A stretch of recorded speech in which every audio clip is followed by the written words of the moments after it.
नमस्कार बच्चों, कैसे हैं आप सब। आशा करती हूँ आप सभी अच्छे होंगे, स्वस्थ होंगे, खुश होंगे और अपनी पढ़ाई भी अच्छे से कर रहे होंगे। तो जैसा कि आप सभी जानते हैं, मैं हूँ आपकी हिंदी की अध्यापिका और मैं स्वागत करती हूँ आप सभी का आईसीटी वर्चुअल क्लासरूम में। और आज हम यहाँ पर एकत्रित हुए हैं पढ़ने के लिए क्लास 7th की हिंदी। क्लास 7th की हिंदी में हम पढ़ रहे थे हमारी वसंत पाठ्य पुस्तिका भाग 2 का लास्ट चैप्टर विप्लव गायन, जो कि एक कविता है। और कविता किस तरह की है? लोगों में क्रांति जगाने वाली कविता है। यानी कि जो एक तरह से जो रूढ़िवादी विचारधारा है, रूढ़िवादी सोच है, या ब्रिटिश शासन के खिलाफ जो एक तरह से उस समय पर शासन चल रहा था, अत्याचार उनका हमारे देश पर चल रहा था, तो उसके खिलाफ लोगों के अंदर क्रांति की एक अलख जगाने की, जिन लोगों के अंदर जड़ता आ गई है, उस जड़ता को समाप्त करके उन्हें आगे बढ़ने के लिए प्रेरित करने के लिए ये कविता यहाँ पर कवि द्वारा लिखी गई है। तो कुछ यहाँ पर काव्यांश हमने अपने लास्ट सेशन में पढ़ लिए थे और आज कुछ हम जो इसका शेष काव्यांश है उसको पढ़ेंगे और साथ ही पाठ से जुड़े हुए प्रश्नोत्तर भी डिस्कस करेंगे। तो बिल्कुल हम चलते हैं स्मार्ट बोर्ड की तरफ, शुरू करते हैं अपने आज का सेशन। बिल्कुल आप सभी ध्यानपूर्वक पढ़ेंगे और साथ ही समझने का प्रयास भी करेंगे।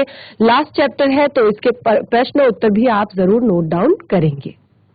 तो चैप्टर का नाम है विप्लव गायन, और जिसको हम अपने लास्ट सेशन में स्टार्ट कर चुके थे। और इसमें जैसे कि मैंने आपको बताया, ये एक क्रांति की कविता है। और आप देख सकते हैं हमने यहाँ पर लास्ट सेशन में पाठ के कवि के बारे में भी हमने यहाँ पर जाना था। पाठ के कवि हैं बालकृष्ण शर्मा नवीन, और कवि जो हैं उनका जीवन परिचय भी हमने यहाँ पर पढ़ा था। और देखिए, जब भी आप किसी पाठ को पढ़ते हैं तो आपको हमेशा ये छोटी कक्षाओं में ही सिखाया जाता है, ये आपको छोटी क्लासेस में ही सिखाया जाता है कि आपको पाठ के कवि और कविता का नाम, यानी कि आपको पाठ के जो भी लेखक है, अगर आप कविता पढ़ रहे हैं तो आपको कवि का नाम, और अगर आप एक तरह से चैप्टर पढ़ रहे हैं, कोई गद्य खंड पढ़ रहे हैं, तो उसके लेखक का नाम आपको याद होना चाहिए। तो एक बार फिर से यहाँ पर रिपीट करते हैं कवि बालकृष्ण शर्मा नवीन जी के जीवन परिचय को। तो उनका जन्म 8 दिसंबर 1897 में ग्वालियर राज्य के भयाना नामक ग्राम में हुआ था। इनके पिताजी श्री जमनालाल शर्मा वैष्णव धर्म के प्रसिद्ध तीर्थ श्रीनाथ द्वार में रहते थे और वहां शिक्षा की समुचित व्यवस्था नहीं थी, इसीलिए इनकी मां ने इन्हें ग्वालियर राज्य के शाजापुर स्थान में उनकी मां उन्हें ले आई थी। यानी कि उनकी मां जो है बच्चों की शिक्षा के लिए बहुत ज्यादा एक तरह से बच्चों को प्रेरित करती थी, और यहाँ पर उन्होंने प्रारंभिक शिक्षा ली और उज्जैन से उन्होंने 10वीं और कानपुर से उन्होंने इंटर की परीक्षा प्राप्त की। तो देखिए, यहाँ पर जो बालकृष्ण जी हैं वो अपनी छोटी उम्र में ही एक तरह से राजनीति और देश के लिए जैसे कुछ काम करने में उनका जो मन चला गया था। यानी कि वो बचपन से ही लोकमान्य तिलक और श्रीमती एनी बेसेंट और साथ में गणेश शंकर विद्यार्थी के संपर्क में वो आ गए थे, और उसके बाद उन्होंने पढ़ना छोड़ दिया था। यानी कि उन्होंने अपनी पढ़ाई क्लास 12th के बाद छोड़ दी थी।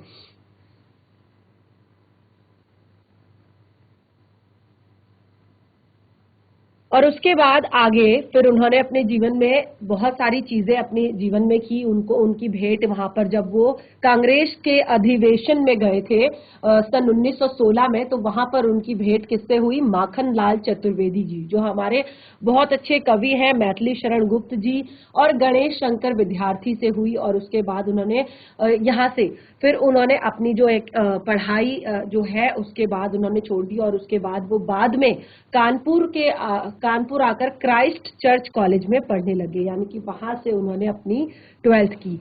तो इस तरह से ये अब आपको 2 बार हमने यहाँ पर रिवाइज कर दिया है। लास्ट सेशन में भी पढ़ा था और यहाँ पर अभी फिर से पढ़ दिया है।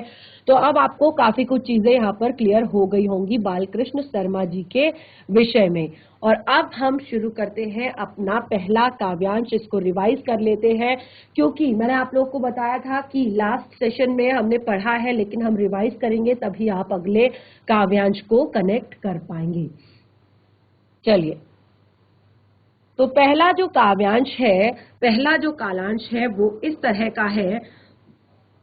कवि कुछ ऐसी तान सुनाओ। देखिए मैंने आपको यहाँ पर लास्ट सेशन में भी इसको पढ़कर सुनाया था और ये बहुत ही सुंदर, बहुत ही प्यारी ये कविता है। यहाँ पर कवि क्या कह रहे हैं? कवि कह रहे हैं कि कवि कुछ ऐसी तान सुनाओ जिससे उथल पुथल मच जाए, एक हिलोर इधर से आए, एक हिलोर उधर से आए। देखिए मैंने यहाँ पर आपको जो कठिन शब्द हैं जैसे उथल पुथल, हिलोर, इन सभी के जो अर्थ है वो भी मैंने आपको यहाँ पर क्लियर किए थे। तो क्या कहा है? कवि कुछ ऐसी तान सुनाओ जिससे उथल पुथल मच जाए, एक हिलोर इधर से आए, एक हिलोर उधर से आए। ठीक है, तो यहाँ पर क्या कहने की कोशिश की जा रही है कवि के द्वारा इन पंक्तियों से? तो इन पंक्तियों में कवि जो है अन्य कवियों को प्रेरित कर रहे हैं, अन्य कवियों से अनुरोध कर रहे हैं। क्या कह रहे हैं? और अपनी इच्छा उनके सामने रख रहे हैं कि आप ऐसा गीत गाओ जो समाज में क्रांति पैदा करे और जिससे एक नया परिवर्तन आए, जो समाज में क्रांति लेकर आए और जिससे एक परिवर्तन आए। और क्या कहा है? एक हिलोर इधर से आए और एक हिलोर उधर से आए। हिलोर यानी कि एक लहर, तो क्रांति की लहर। आप इस तरह लोगों में चेतना जगा दो, इस तरह लोगों के अंदर क्रांति भर दो कि चेतना की जो लहर एक इधर से आए, क्रांति की लहर एक इधर से आए। तो इतना उन्होंने कह दिया है। अब आगे वो सावधान करते हुए कह रहे हैं, सावधान मेरी वीणा में चिंगारियां आन बैठी है, टूटी है मिजराबे अंगुलियां दोनों मेरी ऐठी हैं। तो वो सावधान करते हुए कहते हैं कि आपकी शांति भंग हो सकती है, ये क्रांति का आने वाला बदलाव आपको कष्ट दे सकता है, आपको परेशान कर सकता है, क्योंकि इससे क्या होगा? समाज में बहुत सारे परिवर्तन आएंगे और बहुत सारी जो व्यवस्थाएं हैं समाज की वो उलट पुलट हो जाएंगी।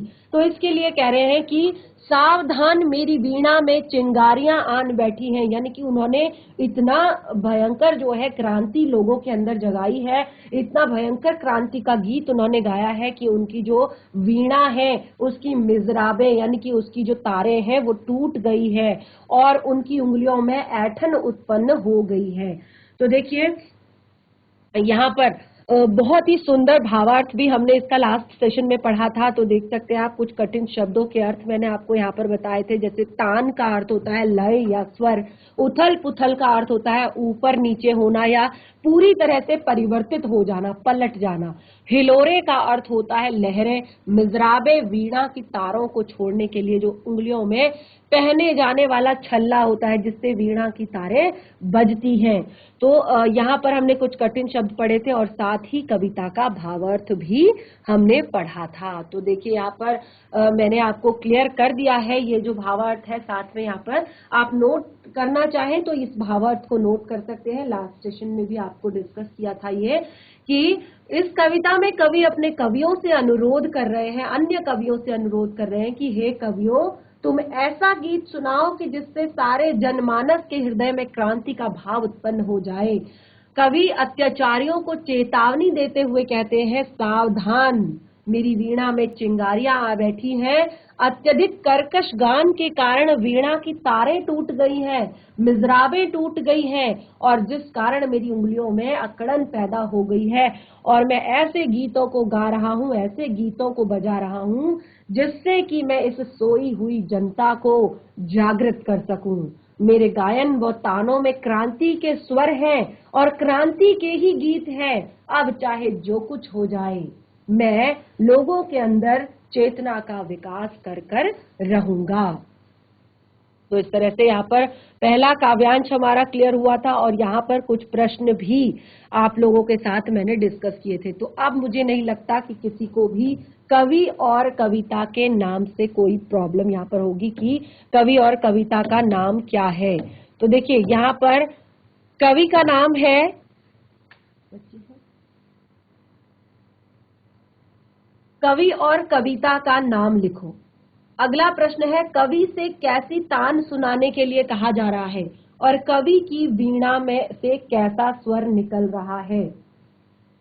तो देखिए पहला प्रश्न है, कवि और कविता का नाम। कवि और कविता का नाम। लास्ट सेशन से हम इस कविता को पढ़ रहे हैं और अब तक आपको कवि और कविता का नाम क्लियर हो जाना चाहिए, क्योंकि कविता बहुत ही ज्यादा इंटरेस्टिंग है और साथ ही महत्वपूर्ण भी है और आपके इस पाठ्य पुस्तिका का लास्ट चैप्टर ये है और लास्ट सेशन में भी हम इसको पढ़ चुके हैं, कवि और कविता का नाम।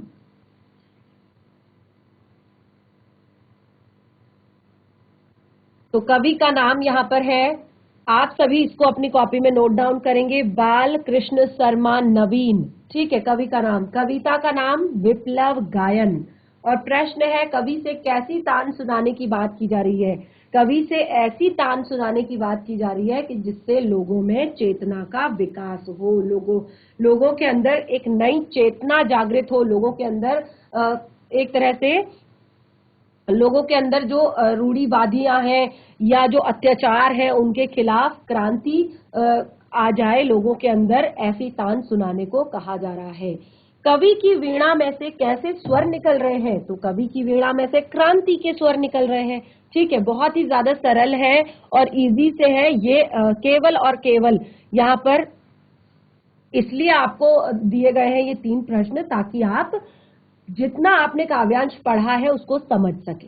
अगला काव्यांश है दूसरा, उसको पढ़ते हैं और साथ ही उसको यहाँ पर समझते भी हैं।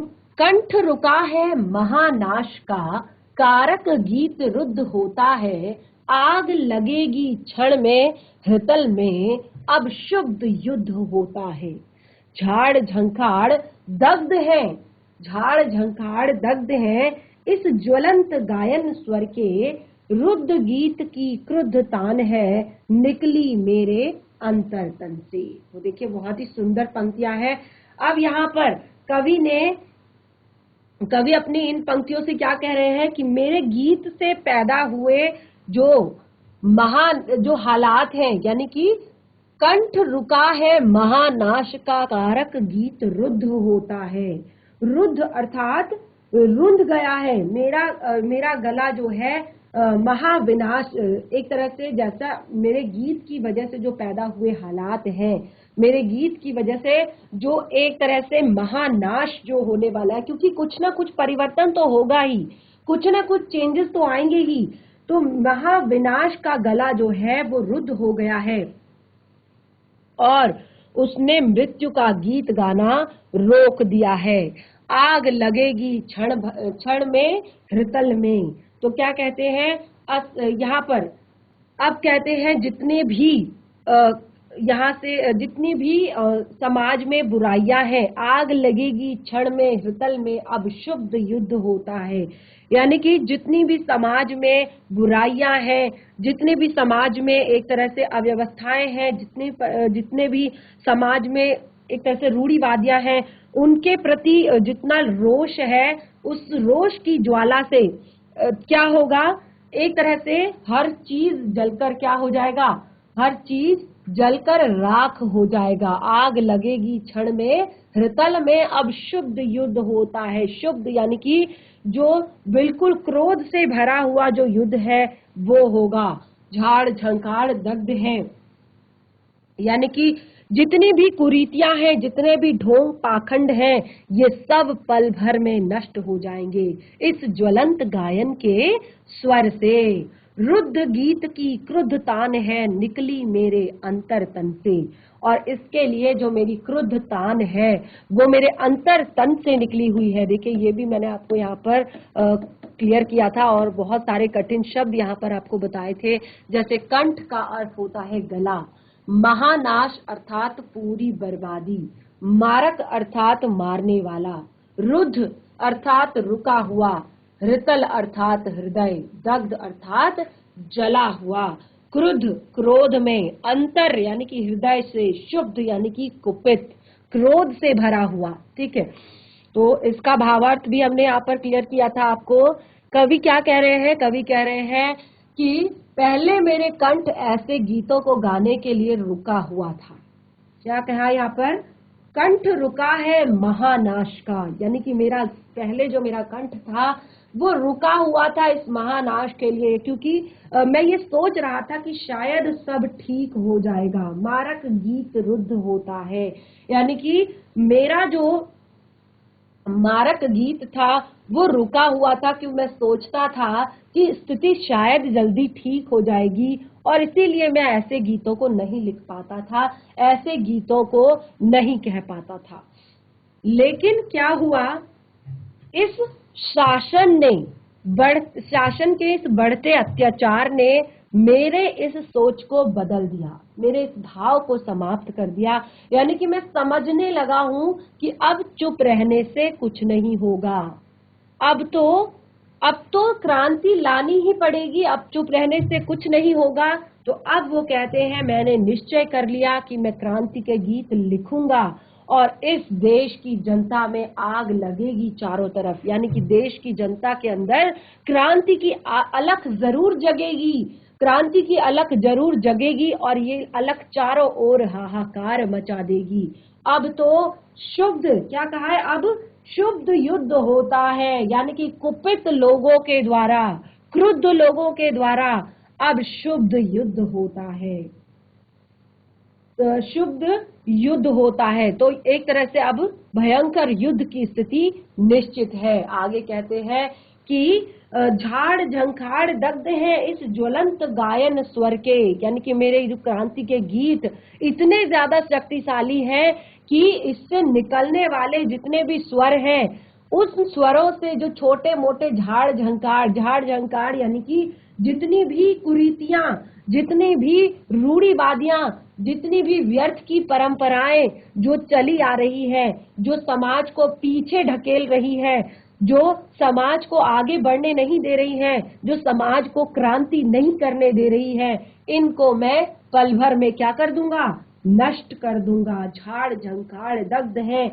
इस ज्वलंत गायन स्वर से रुद्ध गीत की क्रुद्ध तान है। तो क्या कहते हैं आगे, यहाँ पर आगे कहते हैं कि मेरे हृदय से जो क्रोध, रुद्ध गीत की क्रुद्ध तान है, जो रुका हुआ गीत था अब वो क्रोध की तान में बदल चुका है, और अत्याचारों से तंग आकर ये बाहर निकला है, क्योंकि अभी तक मैं इसको अंदर ही अंदर लेकर घुट रहा था, अंदर ही अंदर मैं क्रोध और कुंठा से भर गया था, और अब मैंने निश्चय किया है कि शांत होकर इससे नहीं निपटा जा सकता। अब मेरा कर्तव्य है कि मैं अपनी कविता के माध्यम से, अपने गीत के माध्यम से लोगों को जागृत करूं, लोगों में नई चेतना लाऊं, लोगों के अंदर क्रांति की अलख मैं जगाऊं। तो देखिए बहुत ही सुंदर यहाँ पर पंक्तियां हैं। अब हमने इस तरह से अपना दूसरा काव्यांश भी पढ़ लिया है, और दूसरे काव्यांश से जुड़े हुए हमारे यहाँ पर कुछ प्रश्न भी हैं। कवि की स्थिति क्या हो गई है, कवि की स्थिति क्या हो गई है? तो देखिए कवि की स्थिति जो है वो बिल्कुल बहुत ज्यादा क्रुद्ध है। कवि इस पूरे एक तरह से समाज में जितनी भी चीजें हैं उन सब के खिलाफ वो बहुत ज्यादा क्रुद्ध है, उनके मन में बहुत ज्यादा क्रोध और कुंठा जो है भर गई है। और इसीलिए अगला प्रश्न है, अब वो कैसा गीत लिखना चाह रहे हैं? तो अब वह क्रांति का गीत लिखना चाह रहे हैं। देखिए अगर आप इन प्रश्नों का उत्तर देते हैं तो इसका अर्थ होता है कि आपने जो काव्यांश पढ़ा वो आपको समझ में आया, इसीलिए आपको यहाँ पर ये प्रश्न दिए गए होते हैं। तो देखिए बहुत ही सरल आपके ये प्रश्न है तीनों, और एक के बाद एक जो प्रश्न है वो दूसरे प्रश्न का उत्तर दे रहा है, दूसरा प्रश्न उसका उत्तर दे रहा है। तो अब वह कैसे गीत लिखना चाह रहे हैं? अब वो क्रांति के गीत लिखना चाह रहे हैं, अब वो लोगों के अंदर चेतना जगाने वाले गीत लिखना चाह रहे हैं।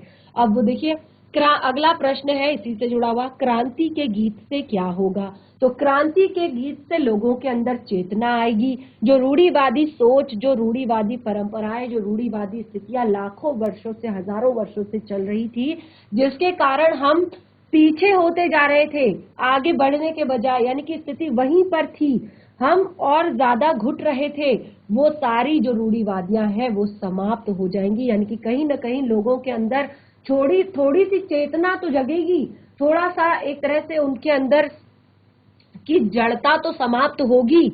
तो इसीलिए वो क्रांति के गीत गाना चाहते हैं। अब हमारा तीसरा काव्यांश है, तो ये कविता जो है बहुत ही छोटी सी है, 3 ही काव्यांश हैं। तीसरा काव्यांश यहाँ पर पढ़ते हैं और साथ ही उसके कठिन शब्दों को तथा उससे जुड़े हुए प्रश्नों को हम यहाँ पर डिस्कस करेंगे। कण कण में है व्याप्त वही स्वर, रोम रोम गाता है वह ध्वनि, वही तान गाती रहती है कालकूट फणी की चिंतामणि। तो यहाँ पर क्या कहा है, कण कण में व्याप्त वही स्वर, रोम रोम गाता वह ध्वनि, वही तान गाती रहती है कालकूट फणी की चिंतामणि। आज देख आया हूँ जीवन के सब राज समझ आया हूँ, भू विलास के मैं महानाश के पोषक सूत्र परख आया हूँ। अब देखिए अपनी इन अंतिम जो कविता की पंक्तियां हैं उनसे क्या कहना चाह रहे हैं कवि। तो कवि यहाँ पर कह रहे हैं कि कण कण में व्याप्त वही स्वर। अब संसार के हर एक कण कण में क्रांति का स्वर समा गया है, क्रांति का स्वर समा गया है। रोम रोम गाता है वह ध्वनि, हर दिशा से उसी की प्रतिध्वनि आ रही है। चारों तरफ की जो दिशाएं हैं, चारों दिशाओं से उसी की प्रतिध्वनि आ रही है। रोम रोम गाता वह ध्वनि, संसार का जो रोम रोम है वह उसी की ध्वनि गाता है। वही तान गाती रहती है, यानी कि वो तान जो है बार बार प्रतिध्वनि के रूप में आ रही है। आपने देखा होगा कि जब आप किसी खुली जगह पर जोर से आवाज लगाते हैं तो क्या होता है, आपकी आवाज की प्रतिध्वनि जो है वो आपके बाद सुनाई देती है। जैसे आप आवाज लगाते हैं तो उसके बाद फिर वो आवाज रिपीट होती है, फिर वो आवाज रिपीट होती है। तो ये इसे क्या कहते हैं, प्रतिध्वनि। तो यानी कि वही तान गाती रहती है, रोम रोम गाता वह ध्वनि और वही तान गाती रहती है कालकूट फणी की चिंतामणि। यानी कि जिस तरह जो है शेष नाग अपनी मणि की चिंता में डूबे रहते हैं, कालकूट फणी की चिंतामणि। कालकूट यानी कि जो शेष नाग हैं उनकी जो फणी के ऊपर, उनके फन के ऊपर जो चिंतामणि, एक तरह से जो उनकी मणि रहती है और वो हमेशा अपनी उस मणि की चिंता में डूबे रहते हैं, अपनी उस मणि की चिंता में लगे रहते हैं कि कहीं कोई इस मणि को मुझसे छीन न ले। तो उसी प्रकार यह संसार भी अब पूरे नव निर्माण की, देखिए आगे क्या कहा है, आज देख आया हूं जीवन के सब राज समझ आया हूं। यानी कि अब ये सारा संसार जो है नव निर्माण के चिंतन में लीन हो गया है। अब संसार चाहता है कि नव निर्माण हो, नव जागृति हो, कुछ नया इस समाज में हो। हम बहुत ज्यादा दब गए हैं, हम बहुत ज्यादा अत्याचार झेल चुके हैं, हम पे बहुत सारे लोग शासन कर चुके हैं। अब हम अपने देश का नव निर्माण चाहते हैं, अब हम इस संसार का नव निर्माण चाहते हैं। हम चाहते हैं कि कुछ अलग हो, यहाँ पर हम इस सब चीजों के बंधन से मुक्त हों। तो यहाँ पर अगली पंक्तियां जो है, आज देख आया हूँ जीवन के सब राज समझ आया हूँ, भ्रू विलास में महानाश के पोषक सूत्र परख आया हूँ।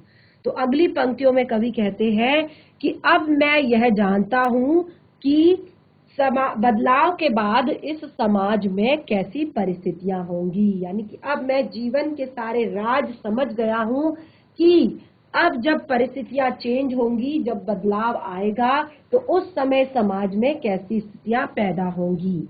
इसीलिए वो समाज के विचारों और नजरिए में जो बदलाव आ रहा है और उससे क्या होगा, भ्रू विलास में महानाश के, यानी कि जब समाज का नजरिया बदलेगा, जब समाज की विचारधारा बदलेगी तो क्या होगा, जो दूषित समाज है, यानी कि जो बुरे विचार रखने वाला समाज है, जो बुराई अपने अंदर रखने वाला समाज है, उसका क्या होगा, विनाश होने लगेगा। और इसी से क्या होगा, पोषक सूत्र परख आया हूं। पोषक सूत्र अर्थात जो नए राष्ट्र, नए समाज का जो निर्माण करेंगे, ऐसे सूत्रों को मैं खोज कर आ गया हूँ, ऐसी चीजों को मैं देख कर आ गया हूँ। तो देखिए यहाँ पर कुछ कठिन शब्द है। व्याप्त का अर्थ होता है समाया हुआ। ध्वनि, ध्वनि का अर्थ होता है आवाज। कालकूट, कालकूट का अर्थ होता है जहर, जो काला जो नाग है उसका जहर। फणी, फणी अर्थात जो सांप का फन होता है, ठीक है, सांप का फन। भ्रूविलास, भ्रूविलास यानी कि भौहें टेढ़ी होना क्रोध से। पोषक, पोषक अर्थात पालने वाला। पोषक क्या कहा है? पोषक सूत्र परख आया हूं। पोषक अर्थात पालने वाला, परख अर्थात जांच कर आ गया हूं, जांच कर देखभाल कर आ गया हूं। ठीक है, तो अब इसका भावार्थ यहाँ पर जान लेते हैं क्या कहा गया है कवि के द्वारा। तो इसको नोट डाउन भी कर सकते हैं आप साथ साथ। कवि के अनुसार उनके द्वारा गाए गए क्रांति के गीत से प्रत्येक जनमानस के कण कण, यानी कि इस संसार के कण कण और रोम रोम से वही तान, अर्थात कौन सी तान? क्रांति की तान निकल रही है। देश में, देश के जन जन जनमानस में स्वतंत्रता की अलख जग गई है। देश के जनमानस में क्या हो रहा है? स्वतंत्रता की अलख जग रही है, और अब वह भी उसके साथ क्रांति का गीत गा रहे हैं, यानी कि संसार का जो कण कण है अब वो क्रांति का गीत गा रहा है।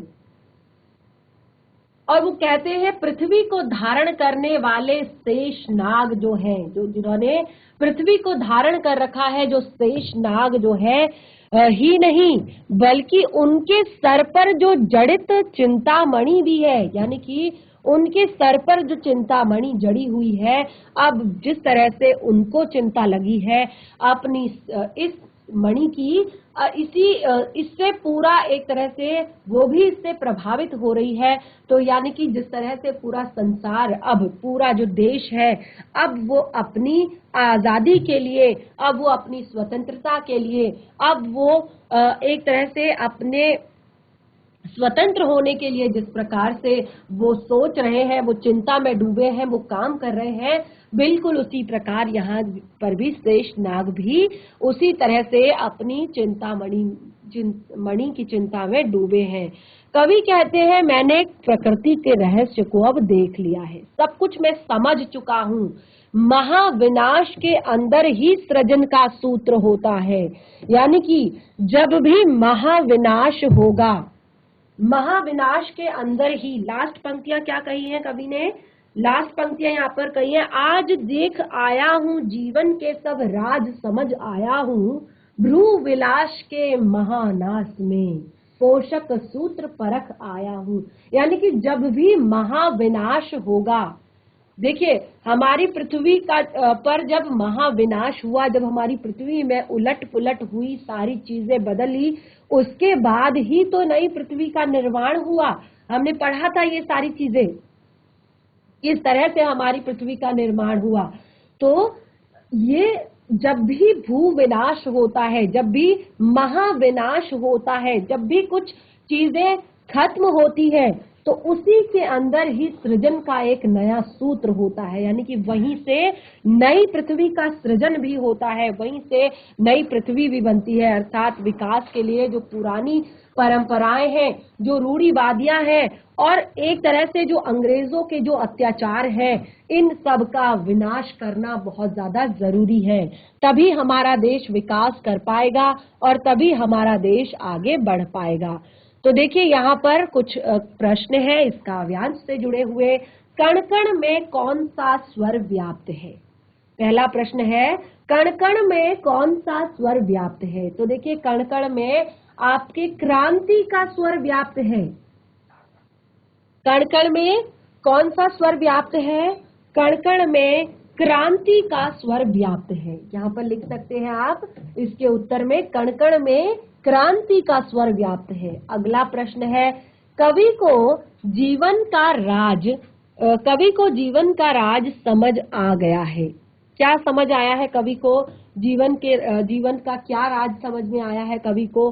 कवि को जीवन का ये राज समझ में आया है कि जब महाविनाश होगा, यानी कि जब ये सारी कुरीतियां, ये सारी रूढ़िवादियां, ये सारे अत्याचार जब समाप्त होंगे, जब मनुष्य के अंदर की जड़ता समाप्त होगी, जब मनुष्य के अंदर का एक क्रांतिकारी जगेगा, तभी क्या होगा, एक नए जीवन का, एक नया जीवन वहां से निकलेगा। यानी कि सब कुछ जब ये खत्म हो जाएगा, जब एक तरह से अत्याचारी लोग समाप्त हो जाएंगे, समाज से रूढ़िवादियां समाप्त हो जाएंगी, समाज से कुरीतियां समाप्त हो जाएंगी, तो क्या होगा, नए जीवन का सृजन होगा। नया जीवन, एक तरह से नया जीवन यहाँ पर आएगा, तो नए राष्ट्र का निर्माण प्रारंभ हो जाएगा। ये बहुत ही सुंदर प्रश्न। और इसी से जुड़ा हुआ देखिए अगला प्रश्न है, कवि को महानाश के पोषक सूत्र कहाँ से दिखाई दिए? कवि को महानाश के पोषक सूत्र कहाँ से दिखाई दिए? तो कवि को महानाश के जो पोषक सूत्र हैं वो इस एक तरह से जो महानाश को लाने वाले हैं वो पोषक सूत्र इसलिए दिखाई दिए कि कवि ने देखा कि अब जो क्रांति है, पहले जो क्रांति के गीत केवल कवि गा रहे थे, अब वो क्रांति के गीत पूरा विश्व गाने लगा है। अब वो क्रांति के गीत धरती का रोम रोम गाने लगा है। तो अब उनको लगता है कि अब महाविनाश जो है वो निश्चित है, और महाविनाश से ही क्या होगा, नए जीवन का सृजन होगा, नए जीवन को पोषण मिलेगा, यानी कि नया जीवन जो है अब बनेगा। तो इस तरह से देखिए हमने इस चैप्टर को यहाँ पर अपना क्लियर कर लिया है। और अब यहाँ पर हमारी देखिए इस पाठ से जो जरूरी प्रश्न थे, यानी कि आपको लगता है कि तीनों काव्यांश जो हमने यहाँ पर पढ़े, उन तीनों काव्यांशों में से भी हमने यहाँ पर जो जरूरी प्रश्न थे वो हमने कर लिए। अब यहाँ पर पाठ से जुड़े हुए कुछ प्रश्नोत्तर हैं, ठीक है। पाठ के प्रश्न उत्तर है जिसको हम यहाँ पर एक बार रिवाइज करेंगे। तो आप अपनी पाठ्य पुस्तिका में देख सकते हैं जो आपका पहला प्रश्न है, ठीक है। आपके पाठ से जुड़ा हुआ जो पहला प्रश्न है उसको आप देखेंगे। तो यहाँ पर देखिए कुछ और इस तरह के प्रश्न है कि विप्लव गायन कविता का उद्देश्य क्या है, ठीक है। विप्लव गायन कविता का उद्देश्य क्या है, यानी कि क्या जरूरत है इस कविता को गाने की, उद्देश्य क्या है। तो देखिए विप्लव गायन कविता का उद्देश्य जो है वो जड़ता के विरुद्ध, जो जड़ता का उद्देश्य है, जड़ता के विरुद्ध, यानी कि जो लोगों के अंदर जड़ता आ गई है, लोगों ने सोचना ही बंद कर दिया है, लोगों ने इस बात पर विचार करना ही बंद कर दिया है कि हम भी क्रांति ला सकते हैं। जड़ता के विरुद्ध विकास और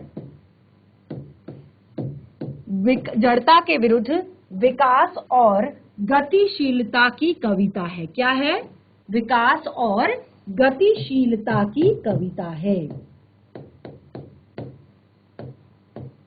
गतिशीलता की